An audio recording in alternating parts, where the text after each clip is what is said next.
Bienvenue dans cet épisode 3 de Break the Wall. Aujourd'hui, on va parler recrutement et pour ça, on a notre troisième invité qui est Eric Dickstein. Est-ce que je le prononce bien d'ailleurs? Alors là, c'est une question à laquelle j'ai envie de te dire, je répondrai pas. Il y a deux manières de le prononcer, Dickstein, Dickstein. Bon, toute ma vie, ça m'a suivi, c'est pas un problème. D'accord. Tu l'appelles comme tu veux, je sais que c'est pour moi, donc pas de problème. Ok. Eh bien, bienvenue. Oui, merci. Euh, Est-ce que tu peux te présenter? Oui, effectivement. Eh bien, écoutez, pour ceux qui ne me connaissent pas encore, je suis recruteur spécialisé dans les métiers de l'informatique depuis maintenant 19 ans. Et à l'origine, mon premier métier, c'était développeur. Et à un moment donné, j'ai fait le choix de partir dans une nouvelle voie qui s'est présentée à moi un peu par hasard finalement. Et puis, je m'y suis plus.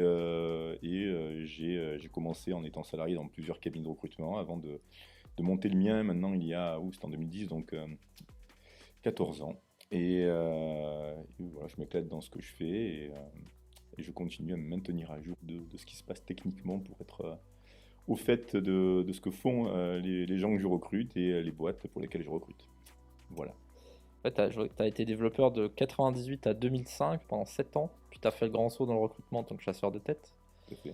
Aujourd'hui, tu t'appelles DevCruiter. Oui, C'est comme ça que tu te nommes. oui, c'est un terme voilà, que j'ai inventé il y a quelques années de ça pour le fun. Bon, j'ai toujours voulu garder une part un peu de fun dans ma manière d'être et dans ma manière de bosser. Je trouvais que ça définissait bien ce que je faisais, c'est-à-dire développeur et recruteur à la fois. Puisque même si tu dis, ouais, j'ai été développeur pendant 7 ans au départ, j'ai continué quand même à garder les mains dans la technique, à développer encore un peu aujourd'hui d'ailleurs, je continue. C'est des sujets qui m'intéressent et qui me passionnent toujours. C'est quelque chose que j'aime beaucoup faire. Tu penses que c'est un avantage d'être un recruteur qui maîtrise la tech aussi? Tu connais la tech? Ça me semble évident. Ouais. Comme je disais tout à l'heure, ça me permet de pouvoir échanger avec les candidats qui discutent, de les préqualifier et aussi de préqualifier plus efficacement les besoins de mes clients, comprendre ce qu'ils font. En 2005, tu quittes un poste stable, Mhm. la caisse d'assurance retraite. Ouais, trop stable même. Trop stable. Planqué. Euh, non, alors, qui aurait pu finir par être planqué, c'est justement pour éviter cette situation D'accord. qui aurait été psychologiquement difficile pour moi que j'ai changé de voie. Et qu'est-ce qui t'a motivé à faire ce grand saut dans le recrutement Alors, comme je le disais, c'est lié à un hasard finalement. J'étais pas parti pour faire ce job-là. J'étais parti en fait pour faire une formation. J'ai fait une formation au commerce international pour tout te dire au départ, où j'apprenais même le japonais. C'était un peu un de mes kiffs de jeunesse.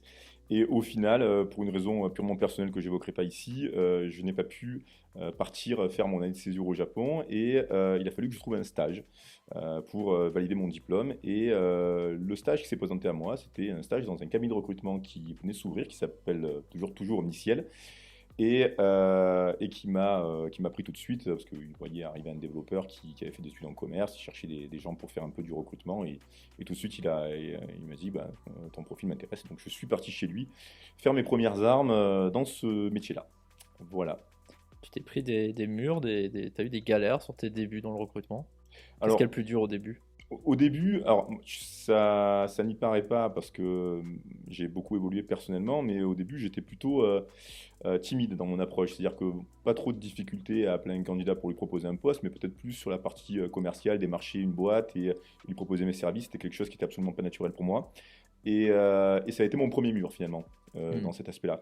Après pour le reste, l'autre petit mur, il était plutôt interne, c'est-à-dire que mon espoir, quand j'ai commencé à travailler pour Omniciel et pour les autres cabinets avec lesquels j'ai bossé par la suite, c'était de pouvoir mettre on va dire à profit mes qualités techniques, puisque j'avais des compétences qui étaient plutôt bonnes pour l'époque. J'espère qu'elles le sont toujours aujourd'hui d'ailleurs.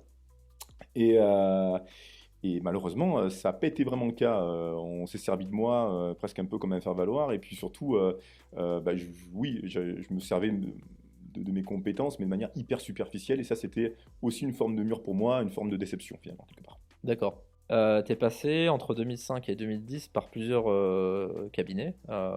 Omniciel, tu l'as dit, PAC Recrutement, Recrutement for Consulting. Oui. Est-ce que c'était des changements subis, choisis? Ils ont Raconte un petit peu. tous été choisis. Tout s'était choisi. Tous. Pour tout te dire, Omniciel, en fait, c'était un stage. Il aurait Ouais. voulu me garder, mais j'étais pas forcément en phase avec la politique de l'époque, hein, tout simplement. Euh, Ensuite, j'ai atterri chez PAC, où je suis resté aussi pas hyper longtemps, je crois 9 mois, quelque chose du genre. Là, il y avait un aspect que je qualifierais plutôt de process recrutement qui était peut-être un petit peu trop lourd à mon goût, mais surtout un aspect logistique. Parce que ben, j'ai pu goûter, enfin j'avais besoin, moi, pour des raisons personnelles, d'habiter un peu à distance de Marseille, là où était Pâques. Et donc, du coup, les allers-retours commençaient à être un peu pesants. Et c'est ce que RFC Consulting, avant anciennement RH Solutions, m'a proposé en me disant, bah, écoute Eric, nous, on a un bureau certes, mais si tu veux travailler essentiellement de chez toi, aucun problème. Donc j'ai testé le full remote Hmm. Avant l'heure. bien avant l'heure, quoi. Voilà, et c'est vrai que c'est quelque chose qui m'a parfaitement convenu et qui a fait que j'ai conservé ce mode de fonctionnement-là avec le temps. Ouais, on va parler du full remote Plus tard. plus tard. Mais oui, il faut qu'on en parle. Faisons dans l'ordre chronologique. Tout à fait. En 2010, du coup, tu as monté ton entreprise, Oui. Recrute Info. Qu'est-ce qui t'a motivé à lancer ton entreprise? Pourquoi tu as franchi ce mur-là? Ben, ça, c'est très simple. En fait, j'ai envie de dire que j'étais, au départ de ma carrière dans ce domaine-là, j'étais pas prêt. Ouais. J'ai toujours été salarié et finalement, comme tout un chacun, quand on est salarié, on a toujours peur de franchir le pas et de se mettre à son compte. Mm. Ce qui m'a motivé, ce sont deux choses. Déjà, c'est le fait de me rendre compte que j'avais une capacité à gérer de bout en bout la chaîne du recrutement. Et ça, je l'ai vraiment appris avec mon dernier employeur, RFC Consulting ou RH Solutions, bref. Mon responsable de l'époque, qui est maintenant un ami, m'avait donné carte blanche en me disant, Eric, tu gères un peu ta life comme tu veux. Je veux pas savoir où tu es, je veux pas savoir ce que tu fais. Moi, ce que je veux, c'est du résultat. Et finalement, on s'est retrouvé dans un mode où je gérais mon quotidien comme je l'entendais et j'ai même pu mettre à profit, enfin, mes compétences techniques afin de servir mes clients. Et c'est la première fois où j'ai pu adresser des clients en disant, bah, je vous propose d'analyser en profondeur votre besoin technique et de faire des évaluations des candidats pour vous les présenter. Et ce qui s'est produit à cet instant-là, c'était un truc un peu magique pour moi. Ça, c'est une anecdote que j'aime beaucoup raconter. L'un de mes plus gros clients de l'époque m'a dit, après que je lui ai envoyé 3 candidats, il m'a dit très clairement, écoute Eric, on a vu tes 3 candidats. Eh bien, sache que quand tes concurrents nous en envoient 10, on ne sait pas si on va en embaucher un, mais toi, là, sur les 3 candidats que tu nous as envoyés, on compte embaucher les 3. Donc voilà, là tout de Du suite, tu résultat, quoi. vois, là on est sur un mode, et là du coup, je me suis retrouvé en me disant, bon, là je tiens un filon, je tiens quelque Ouais. chose, et donc j'ai poursuivi dans cette voie. Et je comptais pas forcément quitter mon employeur avec lequel je m'entendais très bien et dans lequel j'avais une vraie liberté.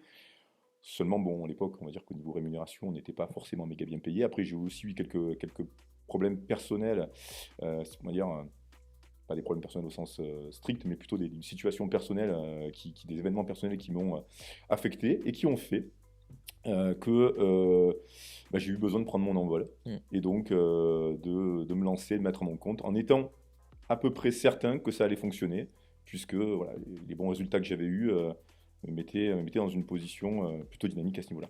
Ouais, c'est sûr que ce genre de commentaires, ça donne la confiance. Complètement. Mm. Tu sors du lot dès le début, quoi. Mm. Je reviens en arrière. Tu as Bien un sûr. parcours académique assez riche. Oui. Tu fais un master en négociation internationale, Oui, Sciences Po. oui, on peut en parler. Que veux-tu savoir précisément? Est-ce que tu as déjà regretté de ne pas exploiter ces compétences-là, ou est-ce que tu les exploites aujourd'hui C'est une excellente question. Le master de négociation internationale, c'est le fameux diplôme dont je parlais tout à l'heure. Euh, Dans son contenu, il ne m'a pas apporté énormément de choses dans ce que je fais aujourd'hui, Mm. ni même la partie Sciences Po, où là, pour le coup, je vais être honnête avec toi, j'ai validé un Master 2 qui fait que j'ai le diplôme, mais je n'ai pas fait un parcours Sciences Po complet. Ceci étant dit, euh, ce que je regrette quelque part, enfin ce que j'ai regretté au départ et que je regrette moins aujourd'hui finalement, c'est vrai qu'en se lançant dans le recrutement, tu pars dans un nouvel univers Mm. qui t'ouvre plein de voies possibles. Le fait d'utiliser, de partir dans une voie d'un domaine spécialisé comme l'informatique était une chance pour moi et une évidence, mais à un moment donné de l'histoire, j'aurais pas été contre pouvoir élargir mon éventail sur le recrutement et m'intéresser à d'autres métiers pour, je sais pas, recruter j'en sais rien moi, des directeurs commerciaux ou des spécialistes dans le domaine de l'immobilier ou que sais-je. Enfin bon, on peut imaginer tout ce qu'on veut, mais ça ne m'aurait pas déplu. Après, c'est vrai que ben, j'étais bien, d'une part dans ma zone de confort et surtout dans ma zone de réussite. Et du coup, j'ai continué là-dedans. Parce qu'après, plus on s'éparpille et moins les résultats sont au rendez-vous aussi, il faut le dire. Ouais, bien sûr. Tu as dû voir passer durant tes années d'expert en recrutement tout un tas de technologies. Oui, c'est vrai. On t'en demande probablement des nouvelles chaque année. Presque. Oui, quasiment, ouais. Presque peut-être pas, mais oui, oui. En tout cas, régulièrement.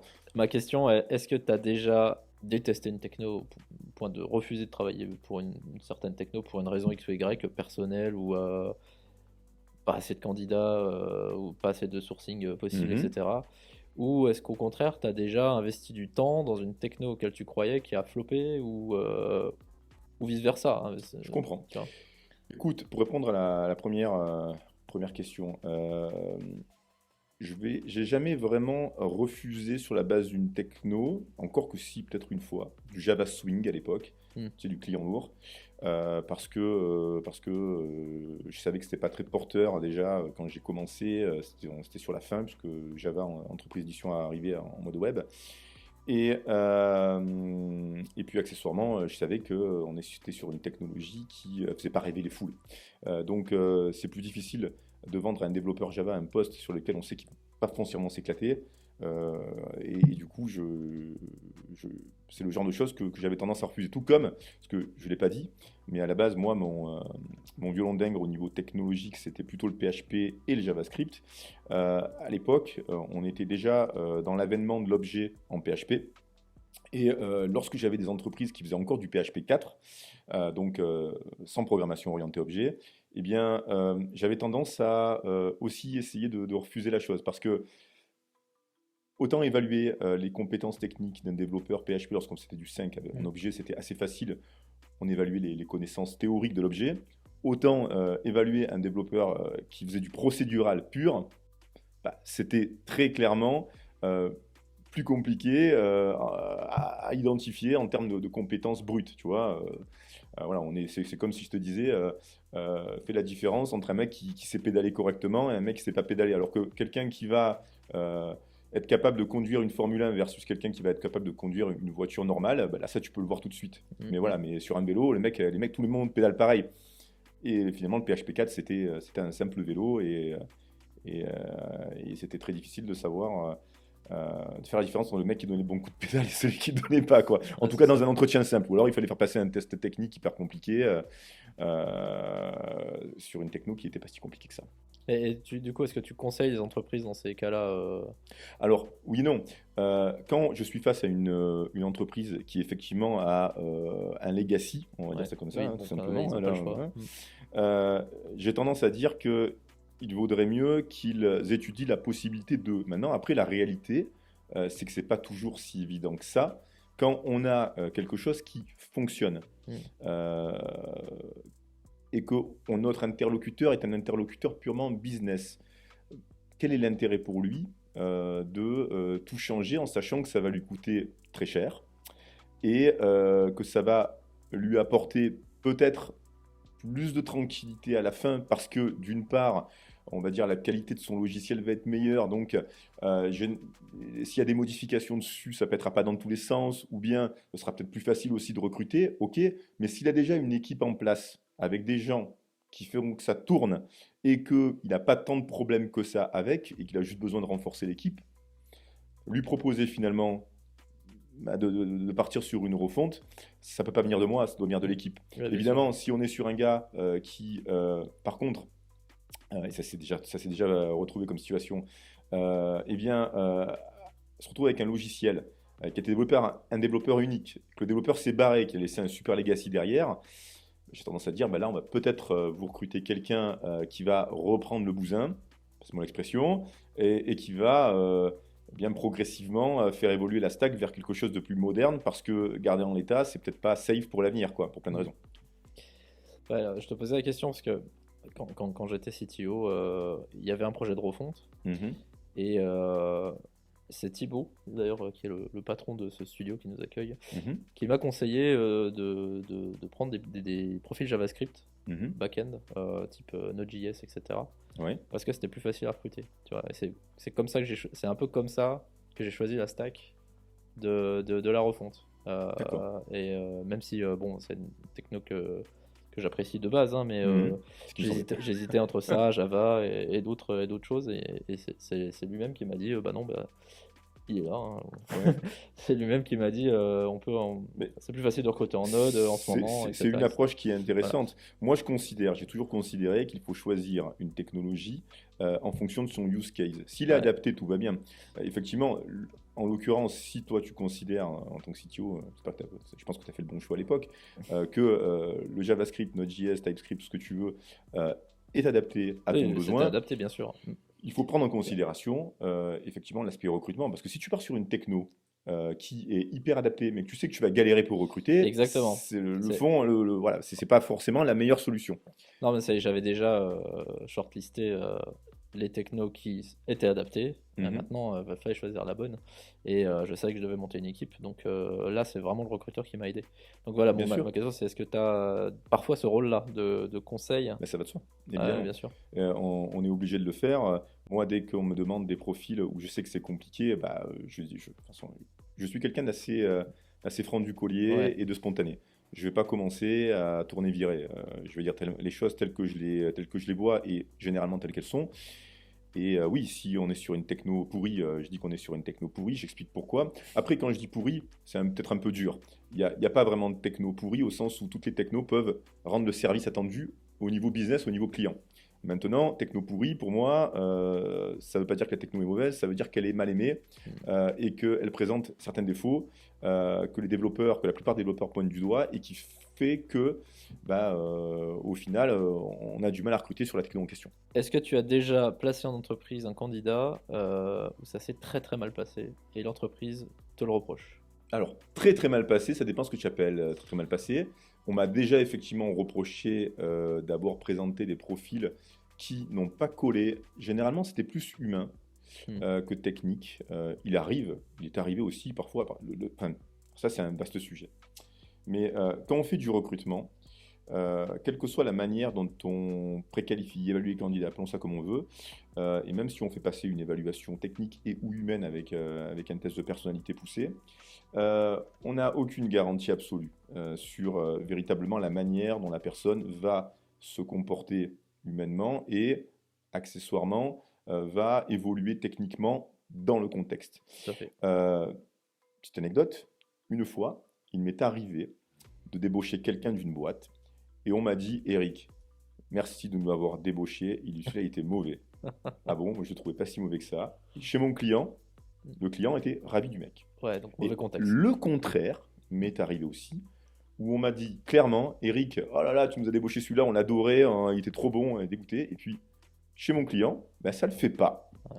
Et là, tu te rends compte qu'effectivement, tous les développeurs sont finalement des graines qui, plantées dans un terreau spécifique, vont se développer ou pas. Après, il peut y avoir aussi des éléments extérieurs, des éléments personnels, qui vont faire qu'à un instant T, bah, la personne va vriller pour une raison X ou Y. Et oui, ça m'est déjà arrivé d'avoir des situations un peu alambiquées où j'ai le client qui me rappelle en me disant, bon ben lui, ça fait un mois qu'il était là, au bout d'un mois il nous a planté, il m'a juste dit je m'en vais demain, au revoir, on n'a pas compris pourquoi. Et oui, tain, tu aurais dû le voir. Alors, c'est toujours pareil, j'aurais dû le voir. Je suis pas voilà, je suis pas une voyante, j'ai pas ma boule de cristal. Des choses se passent. Bien sûr. Tu peux me le reprocher si ça te fait plaisir, mais la réalité c'est que on est face à de l'humain et il y a tout un tas de choses qu'on peut pas prédire. Mais jamais eu de cas de figure où les gens se sont mis sur la gueule ou c'est jamais arrivé. Voilà. Jamais eu trop de situations vraiment catastrophiques absolues. En tout cas, si c'est arrivé, je suis pas au courant.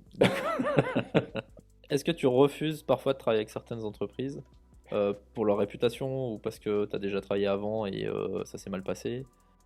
Mais ça, tu es bien placé pour le savoir, ça nous était arrivé à nous deux. Oui, C'est ça vrai. peut m'arriver. Alors, euh, il y a deux cas de figure où je peux refuser de travailler pour une entreprise. Soit j'ai trop de travail et je considère que ce que l'entreprise propose comme terme de poste fait que ça va pas être suffisamment différenciant parmi les offres que j'ai pour me lancer dessus. Donc à ce moment-là, je vais pas prendre, mais ça c'est dans des périodes, on va dire, de fast assez importants Mm. où on est débordé. Mais il y a d'autres cas de figure où, même en temps de période que je qualifierais d'un peu plus calme, euh, je ne prendrais pas parce que, effectivement, bah, comme tu as dit tout à l'heure, ça peut être un aspect purement technologique. Si vraiment le, con- le contexte me semble compliqué. Ça peut être aussi un contexte humain compliqué, soit parce que c'est le problème, hein, je veux dire, je suis un peu comme Varys dans Game of Thrones, hein, il y a plein de gens qui me parlent et qui me racontent ce qui se passe Mm. dans les boîtes. Et si j'ai trois quatre personnes qui m'ont dit que là, ça sentait mauvais, je vais avoir tendance à dire il n'y a pas de fumée sans feu et je vais probablement m'éloigner de là où ça sent mauvais. Néanmoins, il y a aussi des cas de figure, comme ce qui s'est passé entre nous, où j'ai déjà travaillé avec la société en question. Et j'ai compris que c'était pas forcément un terreau propice Mm. à recruter les gens parce qu'on était sur des cycles, on va dire, réguliers d'arrivée et de départ qui se reproduisent au fil des ans. Et que du coup, quand on me propose de travailler pour ça, je me dis à quoi ça sert que je présente quelqu'un qui, dans 6 mois, un an, va s'en aller. Alors ça peut être un marchepied, Mm. clairement, mais c'est vrai que voilà, c'est pas le genre de challenge qui me motive, quoi. Ouais, non, mais je comprends. Je comprends. Je t'en veux pas, hein. J'espère bien. Et d'ailleurs, tu as pu constater que j'avais raison. Ouais, absolument. On va parler de l'évolution du marché du recrutement maintenant, depuis les années que tu fais ça. Quel a été pour toi le changement le plus brutal auquel tu as fait face? Alors, est-ce que tu peux préciser la question? Sur le plan technique, sur le plan, comment dirais-je, Peu importe le plan. Là, si sans réfléchir, tu penses à un truc. je pense à la situation du moment, déjà, Ah oui. qu'on comptait peut-être aborder un peu plus tard, donc on peut en parler. Oh, ouais, Euh, on va en parler plus tard, mais mais, alors, euh, dis- mais après, disons jusqu'au Covid. Jusqu'au Covid. jusqu'au Covid. Ah oui, déjà, le Covid a été il y a eu une brutalité Ouais. au Covid. Avant le Covid, enfin, juste avant le Covid, on avait pas mal d'offres entre les mains, mais ça a été furtif le Covid. Ouais. On avait beaucoup de boulot. Et Non, du jour au lendemain, les annonces gouvernementales, ouais. on ferme tout, moucle tout le monde reste cloîtré à la maison. Là, je peux te garantir que je suis passé de peut-être 40 postes à pourvoir à moins de 10 en l'espace d'une semaine. Ça faisait Grosse bizarre, crise. mais en même temps, j'étais un peu soulagé parce que j'allais me retrouver avec les gosses à la maison à devoir faire le prof parce qu'il fallait assurer aussi cette partie-là en tant que parent. Donc, ça a été violent, ça m'a pas inquiété outre mesure à l'instant T parce que la situation n'était pas non plus catastrophique. Enfin, c'est pas comme si, enfin, juste avant ça se passait bien, donc voilà. Et puis finalement, en moins d'un mois, ça s'est retourné et je me suis retrouvé avec autant de postes qu'avant. Voire Donc plus, hein. oui, oh, non, franchement, il y a eu une frilosité qui a été violente suite à l'annonce du gouvernement, mais on en est sorti très vite. Et d'ailleurs, la période post-Covid a été l'une des plus prolifiques au niveau de notre métier. On s'est retrouvé avec des demandes, en veux-tu, en voilà, on n'en pouvait plus tellement c'était énorme. Ensuite, après, si on parle plutôt sur le versant technique, parce que c'est peut-être aussi c'est intéressant d'en parler, il y a eu des évolutions dans le métier de dev. Et ça aussi, c'est des anecdotes que j'aime bien raconter. C'est-à-dire que quand j'ai commencé tu vois, à travailler dans le domaine du recrutement et que j'ai fait mes évaluations techniques, à l'époque, je recrutais principalement des développeurs PHP Objet. J'étais en PHP 5 à l'époque. Et tout ce qu'il fallait maîtriser, il y avait trois trucs à maîtriser, grosso modo. C'était la programmation objet, le SQL Ouais. et éventuellement, je dis bien éventuellement, Git. Mm. Il fallait, pour travailler en équipe, du versionning. Ou SVN, parce que c'était encore assez courant à l'époque. Oui. Aujourd'hui, en 2024, et ça a progressé beaucoup depuis, eh bien, on a rajouté la qualité logicielle, donc toute la partie test unitaire, la partie CI/CD, la partie containerisation avec Docker. Bon, je ne te parle pas des aspects infra que parfois il faut maîtriser. Enfin bref, tout un tas d'outillages complémentaires qui est venu se greffer à tout ça, aussi bien sur la partie back que front. D'ailleurs, front avec tout ce qui est webpack, machin, enfin bon, tu vois, le transpilage si on veut faire du TypeScript pour... Bon, bref, voilà, donc tous ces outils-là qui sont venus compléter le panel de ce qu'il faut connaître, voire maîtriser pour être un développeur employable, a été quand même une belle petite claque et a mis dans une certaine panade les développeurs un peu old school qui avaient un peu de mal à s'adapter et qui étaient très bien dans leur zone de confort de l'époque. Voilà, ça a été évidemment des évolutions qui ont vraiment changé pas mal la donne. Du coup, est-ce que ça t'a, toi, baissé considérablement ton panel de candidats possiblement sourçables Bien, ouais, alors oui et non. Alors, on va dire que c'est comme pour tout. À chaque fois qu'il y a eu des évolutions, l'adoption de ces évolutions technologiques a été progressive dans les boîtes. Mm. Donc, on va dire que les premières boîtes qui m'ont parlé des tests unitaires, dans un premier temps, elles ne me disaient pas on veut des gens qui maîtrisent les tests unitaires. Oui. Parce que on savait qu'on n'en trouverait pas sur le Mm. marché. Progressivement, plus c'est rentré dans les mœurs et plus de boîtes ont utilisé ça, plus ça a été demandé parce qu'on savait que c'était trouvable. Ouais. Donc finalement, il y a eu une évolutivité là-dessus qui a fait que ça s'est passé de manière assez smooth, on va dire assez progressive. Maintenant, ceux qui sont restés, passe-moi l'expression, dans des grottes technologiques, dans des boîtes où il n'y a eu aucune évolution, eh ben, ceux-ci, ils sont restés clairement euh, bloqués dans les années 2000, enfin début des années 2000, pour trouver un nouveau boulot, ils n'étaient plus à jour sur rien et ils galéraient comme des ânes, hein, on peut le dire. Clairement. Ouais, bien sûr. Donc, il n'y a jamais eu de gros Big Bang, en fait. Les technos arrivent et Oui, il n'y a jamais eu, s'insèrent il y a petit à jamais petit. eu vraiment de gros Big Bang, non. Non, il y a toujours eu une évolutivité. Ça m'empêche pas de voir des annonces régulièrement sur oui, on veut 5 ans d'expérience sur cette techno alors qu'elle est sortie l'année dernière. Oui, alors ça, c'est une erreur Grand littéraire, j'ai envie de classique. dire, qui est classique. Moi, je considère, quand je vois ça, qu'en fait, on demande 5 ans d'expérience, Ouais, dont voilà. le maximum possible sur la techno en Mm. question. Et ça peut être aussi mal rédigé, parce qu'accessoirement, ça peut être quelqu'un qui n'est pas du métier et qui ne connaît pas l'ancienneté de la techno, qui a rédigé le truc parce qu'il a pris les notes en diagonale, quoi. Ouais, bien sûr. Ouais, ouais, tout à fait. Est-ce que tu as déjà eu des moments où tu as pensé redevenir développeur? Ou sinon, qu'est-ce qui t'a fait rester dans le recrutement? Oui, j'y pense encore d'ailleurs, et c'est pas que j'y pense encore, c'est que développeur à plein temps aujourd'hui, compliqué. Compliqué, et ce qui m'a fait rester dans le... pourquoi? Il y a deux choses.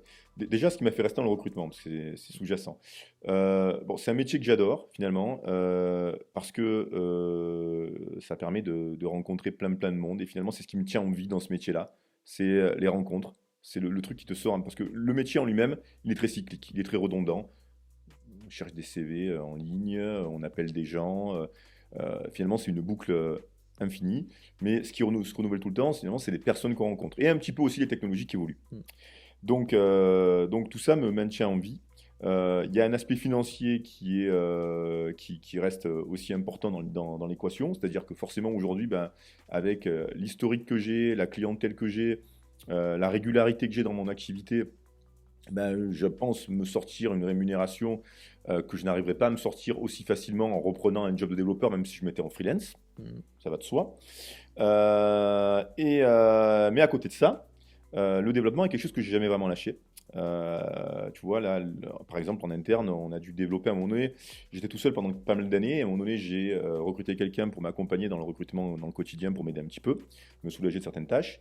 Et au final, ben, là où au démarrage dans mon job, quand je me suis lancé, j'avais un simple fichier Excel pour gérer le suivi de mes candidats, ben, ça ne fonctionne plus quand tu es deux. Tu as besoin d'avoir un outil pour partager. Et là, ben, je me suis remis à mettre dedans. J'avais fait un ATS avec du PHP, Laravel et Vue.js. Je me suis éclaté à le faire, sauf qu'à un moment donné, j'avais plus beaucoup de temps pour le faire. Donc, Mm. j'ai recruté un développeur qui a continué le D'accord. projet pour moi. Et là, tu vois, plus récemment, on était sur un side project qu'on a en interne.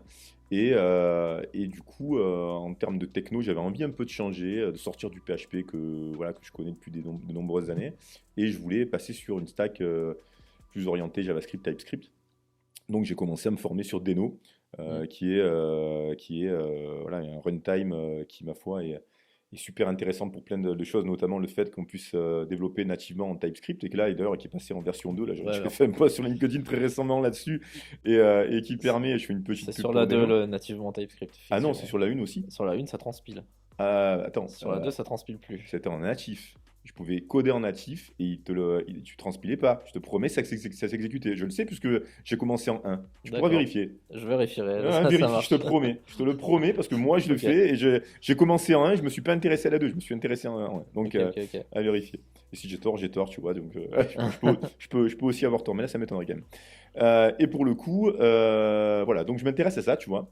Et là, en plus, Deno 2, comme il est capable d'exécuter des projets Node, je pense que ça va encore Oui. prendre ça va encore prendre de la popularité. Bon, je pense pas forcément partir sur des techno Node pour faire du déno, plutôt partir sur des techno déno pour faire du déno, c'est plus sympa, surtout sur un projet from scratch. Mm. Mais voilà, donc c'est des sujets, tu vois, sur lesquels moi je continue à me former parce que j'aime ça, c'est intéressant, ça me permet de suivre un peu. Et puis franchement, voilà, on a des projets internes, ça me permet de me changer les idées dans mon quotidien de développeur, de recruteur. Tu vois, développeur, j'ai fait un lapsus. Voilà. Ok. Comment tu as vécu l'arrivée des plateformes sociales professionnelles comme LinkedIn par exemple? Alors, en fait, je suis né avec ça. T'es né avec ça, ça existait, c'était déjà aussi développé que maintenant Alors, quand j'ai commencé chez Omniciel, c'était Viaduc. Viaduc qui a changé de nom après, qui s'est appelé Viadeo. Viadeo, Ça ouais. te rappelle quelque Ouais, chose? Voilà. Viadeo, je sais pas. Voilà. Et franchement, à l'époque, Viadeo, j'étais. Je me lance des fleurs, mais les premières fois où j'ai croisé des développeurs en petit comité en mode meet-up, les mecs me regardaient, ils me disaient, mais t'es la légende de Viadeo, du Ouais. recrutement dans le coin, parce que j'avais, je sais plus combien de. J'avais rapidement compris que c'était cool de me mettre en relation avec tout le monde possible sur Viadeo. Et j'avais un méga réseau. Bon, Viadeo, malheureusement, est tombé dans les limbes et passé aux oubliettes depuis.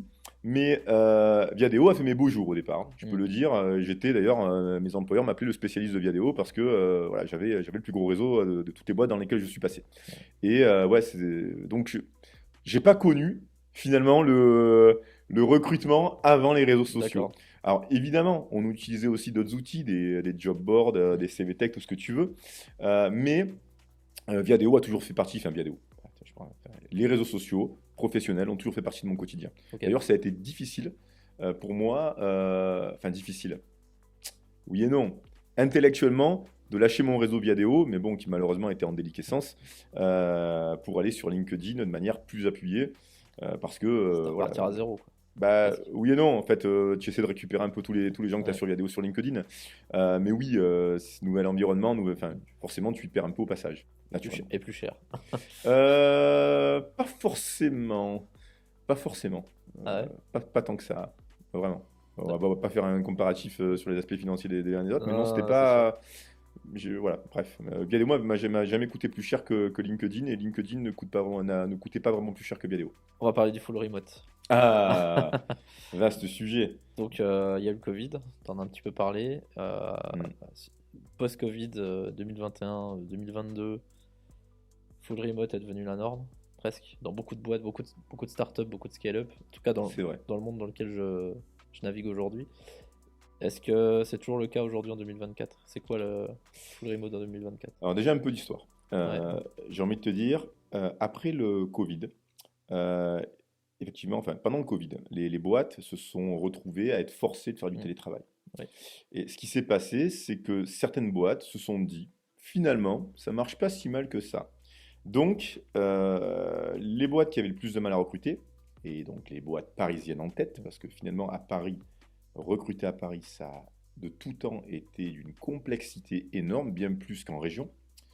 Eh bien, les boîtes se sont dit, hey, et si on allait un peu chasser sur les territoires de la province, essayer de trouver des candidats qui vont avoir des prétentions peut-être un peu plus basses et à qui on va pouvoir proposer des salaires qui s'approchent des normes parisiennes, et en leur proposant en plus de rester les doigts de pied en éventail depuis chez eux pour coder. Bon, les doigts de pied en éventail, c'est peut-être un peu gros comme cliché, mais tu m'as compris. En tout cas, chez eux, sans faire 1 kilomètre pour aller au boulot. Et bien forcément, ça a pris. Il y a eu des tonnes de recrutements via des boîtes parisiennes, alors des startups, des scale-up, parfois d'autres boîtes. Voilà. Mais ce qui s'est produit a posteriori, et ça c'est depuis fin 2022, début 2023, c'est que les boîtes eh bien, se sont rendues compte que le full remote n'était pas bénéfique pour tous, tout le temps. Et donc, il y a eu des rappels de salariés en interne, en cassant le full remote, en reprenant sur un mode hybride. Il y en avait certains des salariés qui sont partis s'installer à la campagne et qui se sont retrouvés un peu embêtés. D'autres qui, même s'ils n'avaient pas trop bougé, étaient dans un confort certain et se sont vus gentiment rappelés à revenir quasiment quotidiennement au bureau. Et du coup, il y a eu une baisse drastique à ce niveau-là. Alors, je sais qu'au niveau des startups et des scale-up, ça reste quand même quelque chose de très courant, mais dans les boîtes plus classiques, c'est de moins en moins répandu. Et avec la crise économique que nous traversons depuis début 2023, les startups étant pour la plupart en difficulté économique, de nombreuses d'entre elles ayant fermé parce qu'elles ne pouvaient plus faire de levée de fonds, en tout cas c'est ce que j'ai constaté moi personnellement, eh bien plus de recrutement en startup, ou en tout cas beaucoup moins, donc beaucoup moins de postes en full remote. Mm. Et aujourd'hui, c'est pas vraiment une norme, c'est plutôt un Graal. Ouais. On le voit sur LinkedIn et j'ai plein de gens au téléphone qui me disent non mais le full remote, c'est la liberté, c'est le meilleur moyen de tirer parti des compétences des gens. Je comprends leur point de vue, mais malheureusement, on est sur un marché. Et tant qu'on est sur un marché où il y a de l'offre et de la demande, celui qui dicte le marché, c'est celui qui est en position de force. Ouais. Et celui qui est en position de force, c'est plus tellement le candidat à l'heure actuelle. Bah, parlons-en. C'est quoi l'état du marché à l'heure actuelle? Eh bien, c'est ce que je te disais tout à l'heure. Depuis, on va dire, début 2023, on assiste à une décroissance du volume d'offres sur le marché global, dû à une forme de morosité économique ambiante. À l'heure actuelle, nous, pour parler chiffres, le volume d'offres sur lesquelles on travaille a été divisé par 3 facilement. Ah oui, tant que ça. Ouais. Ah oui. Donc, bon, on a la chance d'être une toute petite structure, donc on n'en souffre pas tant que ça. Mais c'est vrai que on se dit, waouh, est-ce que ça va encore baisser, diminuer? J'ai pas l'impression, parce que les postes arrivent, ils s'en vont, enfin bref, on a quand même un roulement. Mais clairement, pour le moment, il n'y a pas de véritable reprise. Est-ce que ça va arriver? La réponse est oui, forcément. La question, c'est quand? Et alors là, j'ai aucune visibilité là-dessus. Bah, ça fait souvent les montagnes russes après. Les montagnes russes, oui, c'est ça. Alors les montagnes russes, comme tu dis, c'est la première véritablement grosse montagne russe que j'ai vécue. La première ayant eu lieu à peu près au moment où justement j'ai monté mon cabinet parce que c'était un peu au sortir de la crise post-2008. Et à l'époque, effectivement, on était dans une forme de creux de la vague, mais ce creux de la vague, de mon point de vue, n'était pas aussi important que celui qu'on vit actuellement. Ah ouais, Il a duré moins longtemps et il était... Alors, est-ce qu'il était moins violent? J'ai peut-être pas le recul nécessaire parce qu'à l'époque, j'avais peut-être pas la main sur tout. En tout cas, celui-ci dure plus longtemps. Dans l'épisode 2 de Break the Wall, on a accueilli Nicolas Boutin, qui est CTO de GoJob. Oui. L'épisode, au moment où on tourne, va sortir cette semaine probablement. Donc lui, il nous a beaucoup parlé d'IA. Et GoJob, donc c'est une boîte qui fait Je connais. Voilà, un peu concurrent, plus ou moins. En gros, Pas il vraiment. il rapproche des Ils sont entreprises. sur un autre domaine, mais ouais. Ouais. Mais en tout cas, je les connais. Donc, eux, ils ont développé via l'IA un système qui permet de faire du rapprochement très efficace de candidats avec des postes. Oui. Est-ce que toi, tu as déjà envisagé d'utiliser l'IA dans ton métier? Alors, est-ce que tu l'utilises déjà? c'est une bonne question. La réponse est non. À l'heure actuelle, je n'utilise pas d'IA. En tout cas, bon, j'ai joué avec, comme tout un chacun, forcément. Je trouve ça très impressionnant. Et je pense que ça a de beaux jours devant, devant lui, ou devant elle. Comment tu le... Bref. Et est-ce que je l'envisage? Probablement. Probablement. D'ailleurs, j'avais assisté, tu vois, pour reparler, enfin, le pont avec GoJob, à un product meeting autour du dernier produit de GoJob qui s'appuyait sur de l'IA justement pour relancer les candidats par SMS et récupérer des informations de manière automatisée sans intervention humaine. Et je trouvais ça formidable. D'ailleurs, j'avais levé le doigt en disant moi, ça m'intéresse, je veux bien être client du produit. Pour te dire, voilà. Et donc, forcément, là, ça a un intérêt fort. J'ai aussi, sous peu, j'utilise un outil qu'un de mes clients m'a fait découvrir il n'y a pas longtemps, une sorte d'assistant virtuel que tu incrustes lorsque tu fais des visioconférences dans la visio, qui comme un participant supplémentaire et qui en fait enregistre tout ce qui se dit et qui après te sort un reporting très complet de ce qui a été dit avec une marge d'erreur qui est vraiment faible. Et ça t'évite de prendre des notes, ou en tout cas ça te permet, si la conversation a été longue et un peu compliquée, de retrouver des informations qui sont très concrètes sans que tu sois obligé de te retaper l'enregistrement. La synthèse est plutôt pas mal. Le produit s'appelle Noota, N-O-O-T-A. Et c'est super intéressant, je trouvais. Et ça, c'est un produit, par exemple, que j'envisage très fortement d'utiliser parce que Bah, oui, forcément, quand on communique avec quelqu'un, que ce soit un client ou un candidat, la prise de notes, c'est un facteur important et parfois, bah, la conversation va vite, on réfléchit, on note en même temps et on loupe des infos. Mmh. Et avoir un assistant virtuel qui te fait un reporting, c'est super intéressant. Donc, j'ai envie de dire que les applications de l'IA, dans mon métier à moi, sont potentiellement très nombreuses. Il y a fort à parier que oui, je finisse par m'en servir, dans les mois ou les années qui viennent. Pour le moment, c'est pas le cas, mais ça viendra sans doute. Faut prendre le wagon, pendant que le train roule, quoi. Enfin, je sais pas c'est quoi l'expression, mais Là, oui, prendre le train en marche, faut quoi, prendre le voilà. train en marche, tout à fait, Ouais, ouais. ouais, c'est Ouais, ça. complètement. Hem, Quelques questions un peu plus fun, un peu plus légères, pour finir. Je t'en prie. Est-ce que tu as des anecdotes, marrantes à raconter sur, des Vas-y. gros bullshit de candidats, par exemple? Ou un pipeau de CV, tu Alors t'en es rendu compte tout de suite, ou des choses comme ça? oui, oui, oui, oui, oui, oui. Alors, effectivement, il y a des cas de figure où, tu te dis, bon, une fois, ça m'avait marqué parce qu'en plus j'avais été cash avec le bonhomme. J'étais, face à un candidat, en fait, alors aujourd'hui je fais plus forcément passer d'évaluation face à face, je fais ça à distance, mais à une autre époque, je voyais les gens, Mmh. physiquement systématiquement. Question de temps, d'optimisation, par les temps qui courent, c'est moins évident.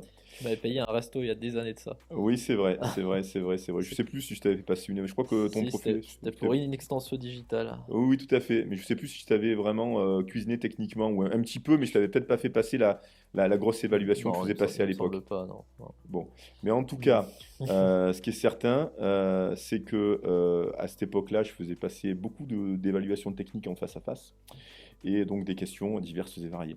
J'en avais eu un jour en face de moi qui présentait mais super bien le gendre idéal, qui s'exprimait très bien, qui m'avait parlé de ses projets comme si c'était lui qui les avait vraiment fait de A à Z, tout ça machin. Et là, je lui dis, bah, écoute, je vais te poser quelques questions techniques, des questions pas très Mmh. compliquées. Euh, Au bout de la troisième ou la quatrième, où clairement il était incapable de donner une réponse, je lui ai dit, bon là, je suis désolé, mais je t'ai démasqué. Mmh. Il a rigolé, il a souri, et puis on a passé la fin du déjeuner, parce que c'est en général, je faisais des déjeuners justement, à discuter d'autre chose, et puis je lui ai dit, bon, t'as compris, on n'ira pas plus loin. Mmh. Euh, oui, ça arrive parfois qu'on soit face à des gens qui soient excellentissimes en termes de communication, Mmh. qui arrivent à te vendre la lune, qui arrivent à te faire. Enfin, mais ces gens-là, quand tu vas creuser un peu la partie technique, eh ben, il n'y aura plus personne. Ouais. Et tu vas me dire, mais alors qui c'est qui les embauche?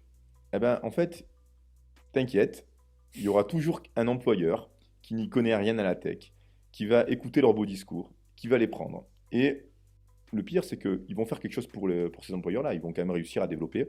Ce sera certainement pas dans les règles de l'art. Ce sera Mmh. certainement un peu buggé. Ce sera, ou pas d'ailleurs. Voilà, parce que je ne vais pas préjuger non plus de la qualité de ce que vont produire les bons hommes. Mais en tout cas, ce qui est certain, c'est qu'on n'est pas face à des gens qui ont une culture technique qui leur permettrait, dans la plupart des cas, d'être validés lors d'un entretien. Mmh. Voilà. Aujourd'hui, d'ailleurs, parlons-en, les entretiens techniques, tu m'as pas posé de questions là-dessus, ils peuvent être de plusieurs natures avec les entreprises. La version la plus simple, c'est un simple échange. Enfin, je dis simple, ça peut aller loin, mais sur les pratiques du développeur, sur la nature des projets, quelle a été sa participation dans les projets, qu'est-ce qu'il a utilisé comme bibliothèque, qu'est-ce qu'il a utilisé comme framework, enfin tout ce que tu peux Mmh. imaginer, de manière à se donner un petit peu une idée, je dirais, de ses capacités, de ce qu'il a utilisé. Ça, c'est la version, je dirais, la plus cool pour les développeurs. La version la moins cool, c'est quand on rentre dans une phase qui va plus aller chercher, on va dire, le hard skill du hard skill. La version soft de ça, c'est généralement des questions-réponses techniques sur, voilà, explique-moi ce qu'est une interface en PO, tu vois, enfin, les tests unitaires, comment ça marche, est-ce que tu peux m'expliquer qu'est-ce qu'un mock, enfin, tu vois, ce genre de choses, des trucs vraiment techniques où il faut quand même que la personne en face sache de quoi elle parle et puis surtout soit capable d'exprimer la réponse, parce que parfois il y en a qui savent, Mmh. mais qui ne savent pas exprimer la réponse, et ça Ouais. c'est plus dur pour eux. Et après, tu as la version encore plus hard, c'est quand on te demande de faire un test à distance. Ça peut être un coding game, ça peut être un petit projet à faire à la maison. Pire, pour certaines, ça peut être un live coding, c'est-à-dire en face à face, clac, bah tiens, tu veux bien me concevoir une petite requête SQL ou bien une petite fonction qui va régler cette problématique de logique algorithmique. Et ça, c'est vrai que on a de plus en plus de développeurs qui en ont un peu ras-le-bol de passer les tests techniques et de devoir à chaque fois montrer patte blanche pour être recruté. Mais moi, je considère que finalement, il n'y a pas de, enfin, de bons ou de mauvais tests techniques. Chaque entreprise a besoin de se faire une idée, de se rassurer De se rassurer. sur la valeur technique d'un candidat. Et c'est peut-être pas la meilleure, mais c'est la sienne. Et il faut la respecter comme nous autres, recruteurs, on va respecter le choix du candidat de peut-être ne pas vouloir passer un test technique si c'est pas son truc. Voilà. Et voilà. Et il faut que la rencontre se passe bien entre l'offre et la demande. Encore une fois, on peut pas plaire à tout le monde, on peut pas faire plaisir à tout le monde. Ouais, c'est sûr. Tu utilises des plateformes comme Coding Game? Non, j'utilise pas de plateforme de coding game, monsieur. J'ai carrément développé une plateforme qui est interne à nous, qui fonctionne en partie comme coding game et je me suis pas du tout inspiré d'eux. C'est-à-dire que c'est quelque chose que j'avais en tête et que j'avais conçu il y a quelques années, je pense au moment où coding game devait être en train de se développer, mais qui n'a absolument pas la même, comment dirais-je, spécificité au sens où coding game, lorsque tu vas rentrer une réponse, normalement, le système connaît la réponse et donc il va analyser la réponse du candidat pour déterminer si la réponse est bonne ou pas bonne, ce qui lui permet derrière de te sortir un reporting automatisé avec le pourcentage de réussite, machin. Moi, je suis plutôt sur des questions qui sont ouvertes, qui attendent des réponses ouvertes, et qui fait que, alors tu vas me dire, bah là je perds du temps, et du coup, je vais lire les réponses. Ça Et en permet fait, de voir sa manière d'expliquer, quoi. d'exprimer, et Ouais. puis parfois aussi ça permet de savoir si le gars va un peu, est capable d'aller en profondeur sur un temps limité ou pas.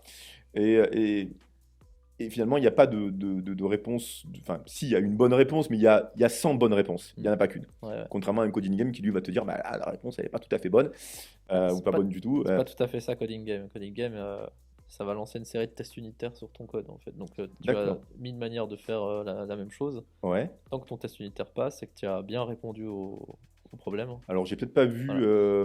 parce qu'il y avait plusieurs types de coding. Il y avait aussi le. Alors, peut-être que ça a évolué, parce que je me suis pas trop servi de la plateforme, mais à l'époque où moi j'avais vu les tests de coding game, c'était beaucoup cette fonction-là, qu'est-ce qu'elle renvoie? Et tu vois, derrière, tu devais. Parce Tu vois qu'il ce y que a je veux aussi dire? un truc de question-réponse, effectivement. Voilà, bah, c'était plus Qui ça est que j'avais plus vu dédié aux recruteurs, que la d'ailleurs. partie. Ouais, ok. J'ai entendu parler aussi de la partie coding, et là, Ouais. c'est vrai que là, je t'avoue, Mm. je suis pas allé plus loin là-dessus. Ok, non, en fait, sur la partie coding, il lance donc une série de tests unitaires sur ton code. Il analyse les temps de réponse, donc D'accord? la performance de ton code, et Ok, si le test passe ou pas, en fait. Et ok, donc, tu as un reporting qui est un peu une moyenne de oui, tous les tests sont passés, donc j'ai répondu à toutes les problématiques, et j'ai même pensé au cas bâtard où le truc envoie de la merde, ok, tu vois. Et en plus, c'est performant. ok. Voilà. Je vois. Non, bah, Ouais, alors là, ouais. c'est super bien développé. Alors, ça C'est n'a rien à c'est voir avec ce que très, je fais. c'est très bien foutu, Là, pour le coup. c'est très bien foutu, mais je pense que pour un recrutement, ça va souvent trop loin parce qu'en vrai, Oui. t'as pas. Enfin, ça dépend des entreprises, mais souvent quand tu passes un test technique, en fait, en réel, en concret, tu fais même pas la moitié de ce qu'on t'a demandé. Mais on est entièrement Donc, d'accord et ça vaut aussi pour les questions techniques qu'on va te poser. Tu vois, c'est c'est très bien vrai. qu'on en Ouais, parle. ouais. Il y a par exemple un cas de figure, moi, qui me fait toujours délirer. On est parfois dans des situations où on recrute des gens, donc pour des clients qui ont un contexte technique qui n'est pas forcément à l'état de l'art, pas forcément Mm. hyper moderne.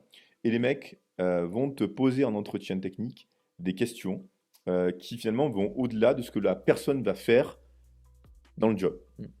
Et là, tu te dis, mais pourquoi? Eh bien, la réponse qu'on me donne le plus souvent, c'est ben, en fait, là, on va faire conduire au développeur une carte, mais on veut qu'il sache piloter une Formule 1. Parce que le gars qui sait piloter une Formule 1, Mm. sait piloter une carte. Ok. Ouais. Chacun ses choix. Mais c'est vrai que c'est un peu bête de se dire, bon, bah, là, on galère à recruter, tu comprends, on ne trouve pas la bonne personne. Mais oui, mais en même temps, si tu proposes le salaire d'un pilote de kart à un pilote de Formule 1, bon, voilà, tu vois, bon. Voilà, Si tu veux un chat, prends pas un tigre. Ouais, c'est pas la même euh, litière. exactement. Mm. Surtout que le pilote de Formule 1, si tu le mets au volant d'un kart, il va être content de faire 3 tours, mais au bout du troisième Ouais. tour, il va se dire, oh les gars, elle est où ma Formule 1? Ouais, il va se faire chier. Ouais, tout à Ouais, fait. voilà. Ah, elle est bien ta méthode. Elle est mieux que la mienne. Elle est mieux que la mienne. Est-ce que tu as déjà regretté d'avoir placé un candidat dans une entreprise parce que ça peut être pour plusieurs raisons, je sais pas, ça flingue ta réputation parce qu'en fait il s'est foiré ou des choses comme ça.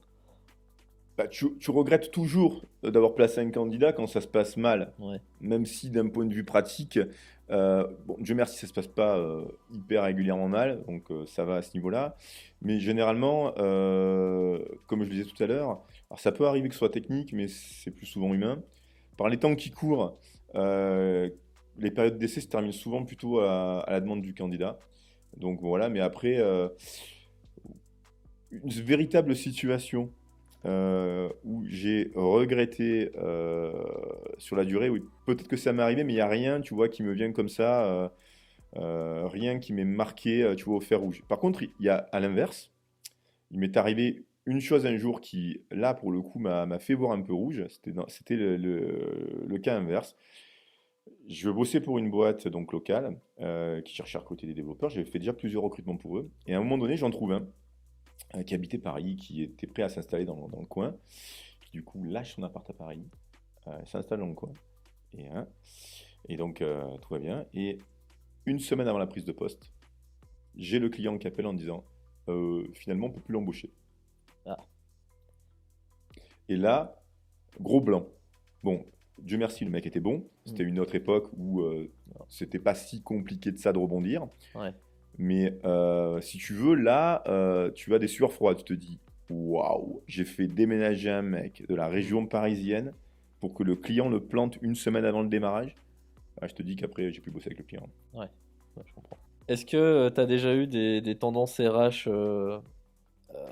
plutôt scandaleuses, tu sais, du style des RH qui demandent des choses qu'ils n'ont pas vraiment le droit de demander, des choses comme ça dans les entreprises? Écoute, là, bon, rien, en tout cas jusqu'à présent. Ah, si, enfin, si, remarque, si, allez, on peut. Enfin, non, voilà, on va pas épiloguer. Je ne vais pas rentrer plus dans des sujets trop, qui vont être trop clivants et trop dans le débat. Mais l'un des sujets, en tout cas, qui vont être le plus ennuyeux, à mon sens, alors, c'est lorsqu'on demande des pièces justificatives un petit peu trop personnelles aux candidats. Hmm, Il arrive que certaines entreprises demandent aux candidats à qui ils veulent faire une offre leur dernier bulletin de salaire.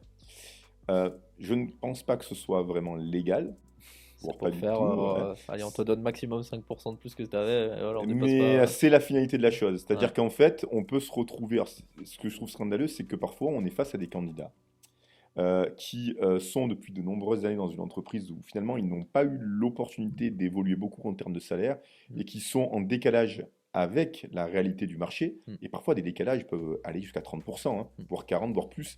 Euh, et du coup, par exemple, voilà, un exemple concret, on pourrait imaginer aujourd'hui, il y en a peut-être un qui traîne, et si tu nous regardes, pense-y, si ça fait 10 ans que tu es dans ta boîte et que tu es encore à 30 000 € brut annuel, eh ben, si t'es pas trop mauvais, théoriquement, tu dois pouvoir demander 45, 50, voire plus si affinité, tu vois, par exemple.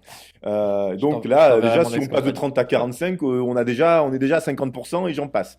Et donc, ce genre de cas de figure-là, il m'est déjà arrivé, où effectivement, on est sur un candidat qui n'a pas un gros salaire, mais qui par contre a un niveau de compétence qui est bien au-delà de ce qu'il a. Et donc, moi, je vais ajuster ça en disant, bon, attends, le gars, il a 10 ans d'expérience, il est payé 30. Je vais pas forcément le dire. Il veut 45. Il les vaut large. Si ça se trouve même, on peut le placer à 50 dans une boîte qui verrait toute sa valeur. Donc, on va demander 45, on va être honnête, le gars est très content, il prend déjà 50%. Et là, oui, je voudrais bien voir le bulletin de salaire. Mais pourquoi faire?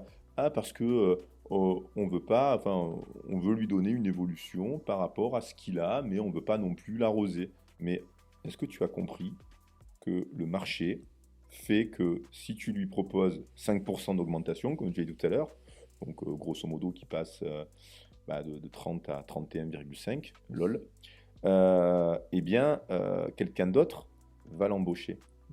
J'ai une anecdote là-dessus. Alors, c'était pas le même contexte, mais j'ai recruté il y a longtemps de ça un développeur, accroche-toi, qui était à 20 000. Aujourd'hui, c'est en dessous du SMIC, 20 000. Il avait, je crois, 4-5 ans d'expérience. Il faisait du Symfony. Si tu nous regardes, peut-être que tu te reconnaîtras. Je l'avais enfin, je l'avais présenté à une boîte et je lui avais dit, franchement, vu ton expérience, on parle de ça il y a plus de 10 ans, hein, ça remonte. Il avait un bac plus 2 ou un truc du genre. Je lui ai dit 28-30, grand minimum. Et il m'avait dit, ouais, trop content. Et du coup, je sais plus combien j'avais demandé au client, mais j'avais peut-être même demandé 30-32, je sais plus. Mm. Enfin, en tout cas, c'était au moins 30 que j'avais demandé. Et c'était totalement cohérent avec le niveau du bonhomme. Donc le client le voit, il est très content, il le trouve super. Il me dit, il a combien parce que du coup, non, je vais pas te le dire, hein. Et en grattant, je sais plus si. Bon, bref, il a l'info.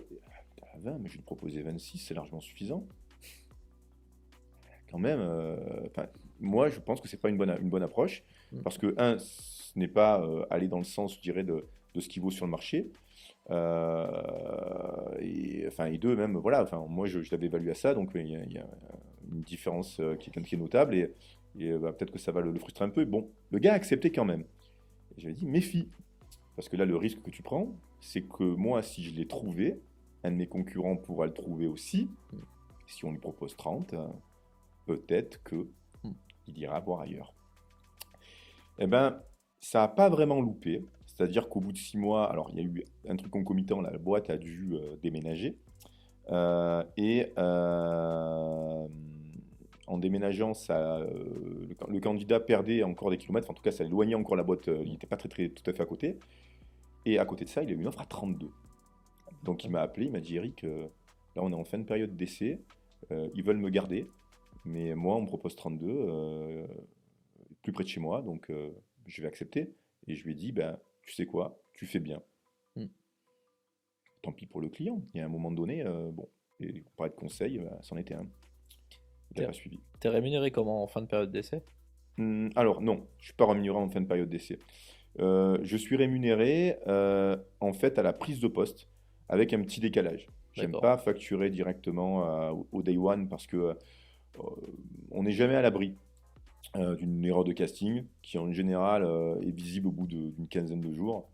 Quand je parle d'une erreur de casting, je Mm. parle d'une grosse erreur de casting Mm. évidemment, parce qu'une erreur de casting peut toujours arriver pendant la période d'essai naturellement. Ouais, bien sûr. Et ouais, donc je facture 15 jours après la prise de poste en règle générale. Ok. Après, il y a une forme de garantie évidemment qui couvre la période d'essai, un système que j'estime être assez vertueux. Voilà. D'accord. Euh, on va conclure avec deux dernières questions. Je t'en prie. C'est des questions que je pose souvent, hein. Si tu devais remonter le temps pour donner un conseil à ton toi du passé Oh, c'est... dans le monde du recrutement, Je te dirais, mets-toi plus vite sur LinkedIn. Lâche Viadeo. Non, encore que Viadeo m'a bien servi au début. oui, puis Euh, LinkedIn, ça avait pas l'ampleur que ça a aujourd'hui. Du temps de Viadeo, des années 2010, tout ça, Viadeo était quand même au-dessus, il y a plus de monde, hein. ouais, je sais pas. C'est une bonne question. J'ai pas les stats. J'ai pas les stats, mais il y avait beaucoup de monde effectivement. Enfin, toujours est-il. Mais c'était aussi peut-être qu'il y avait plus de monde parce que c'était nouveau. Donc les gens aimaient bien tester les trucs nouveaux. Et puis après, bon, bah, LinkedIn finalement c'était un clone de Viadeo. Et bon, bah, s'il n'y avait plus besoin de se reconnecter pour chercher du boulot, ils n'avaient pas forcément besoin d'y aller. Ouais. Donc il y avait peut-être l'effet de mode, l'effet de découverte d'époque. Mais bon, ça c'est un détail. Donc qu'est-ce que je me serais donné comme conseil, pour revenir à ta question initiale? Euh, Punaise, c'est dur. C'est vraiment dur. Euh, je continue dans cette voie-là, parce que finalement, je veux dire, je me suis pas trompé, Mm. ça fonctionne, ou lance-toi, ou peut-être que je me serais dit, ouais, lance-toi plutôt avant de me, si c'est la question était avant de me mettre à mon compte, Ouais, lance-toi. ce sera en 2005 là. Vraiment tes débuts dans le recrutement. Début dans le Ouais, recrutement, ouais, ouais, j'aurais dit, propose rapidement de faire des évaluations techniques, en tout cas d'essayer de te démarquer, parce que voilà, c'est vrai que j'ai quand même passé pas loin de 3 ans à faire du recrutement un peu à l'arrache comme la plupart de mes concurrents de l'époque. Et finalement, c'était quelque chose qui ne me convenait pas et qui était d'ailleurs, en termes de résultats, pas forcément extraordinaire. ouais. Voilà, mais à part ça, ouais, non. Euh, Si je me dirais, fais attention à un tel ou un tel dans le domaine du business, mais à part ça, bon, voilà. Bon. Sinon, Ok. pas de problème particulier. Pas de conseils fous. Peut-être que je me serais donné les numéros gagnants du loto. Ouais, voilà, enfin le truc con, Ouais, quoi. c'est la bonne réponse, hein, je Ouais, pense, hein. ouais, voilà, T'arrêtes de bosser, t'as plus de mur. Et exactement. tu t'ennuies un peu quand même. Ouais, ouais, ouais. C'est vrai que il faut quand même trouver une occupation dans la vie. Et enfin, dernière question, quel mur dans ta carrière t'as le plus appris? Est-ce que Est-ce que là, instinctivement, tu penses à un truc en mode oh putain, ça quand même, c'était balèze. Euh, je vais revenir sur un truc que je t'ai dit au début, finalement. Euh, on- Ce qui m'a fait le plus évoluer, c'est de prendre confiance en moi dans ce que je faisais. Et le plus gros mur, ça a été de passer, je dirais, du simple job de recruteur, de chargé de recrutement. Dans les cabinets, en général, il y a le chargé de recrutement, il y a ce qu'on appelle le consultant. Le chargé de recrutement, c'est le simple gars qui va chercher des CV, passer des coups de fil, mais il n'est jamais en contact vraiment avec le client, ou alors de manière ponctuelle et plus pour le suivi du candidat. Mais il ne va pas faire tu vois, de commercial, ou en tout cas, il ne va pas s'affirmer, s'assumer face à ça. Parce que c'est toujours compliqué. Moi, je ne viens pas du domaine commercial, attention, Mm. je suis développeur. Comme je dis souvent, j'aime bien dire à mes clients, je suis plus commerçant que commercial. J'ai jamais été hyper à l'aise avec les aspects financiers. Maintenant, je le suis beaucoup plus qu'avant. Mais c'est vrai que arriver face à une boîte et lui dire bah, c'est temps, c'est pas un truc naturel chez moi. Avec le temps, ça a été forgé. Et donc, du coup, ça a été ça, à mon avis, le plus gros mur. Le fait de réussir à trouver, à prendre confiance en moi et à m'assumer, à m'assurer là-dessus. C'est vraiment, c'est ça la plus grosse difficulté, mais je pense que c'est très personnel. Mm. Voilà. Maintenant, après, sur le reste, non, pas vraiment de choses. Tout a été smooth. D'ailleurs, comme l'évolution de ma boîte, finalement, tu vois, j'ai jamais grossi, j'ai jamais cherché à avoir 15 recruteurs. Je suis plutôt très bien en petit comité. C'est mon mode de fonctionnement. Je resterai un artisan, je pense, du recrutement.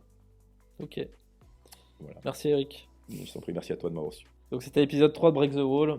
On est toujours chez Mistral Studio à Aix-en-Provence, donc n'hésitez pas à les contacter si vous avez des projets de podcast, ils sont super. Et en plus, le décor est magnifique. On se voit bientôt pour l'épisode 4. Ciao.